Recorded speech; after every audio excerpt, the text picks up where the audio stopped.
New Orleans police are also looking into an officer-involved shooting in the heart of the French Quarter. It all happened around 7:30 this morning at the corner of Bourbon and St. Louis. We know NOPD officers shot and critically injured a man they say was pointing a gun at people on the street. That man has not been identified, and NOPD officials say it's unclear who fired first, but we are told that of the 4 officers who responded, at least 3 officers fired their weapons. Superintendent Sean Ferguson says police will, as they've done in recent officer-involved shootings, release video of what happened.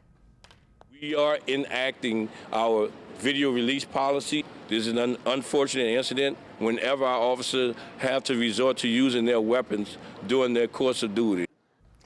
The 3 officers who shot their weapons will be on desk duty until further notice as this investigation continues.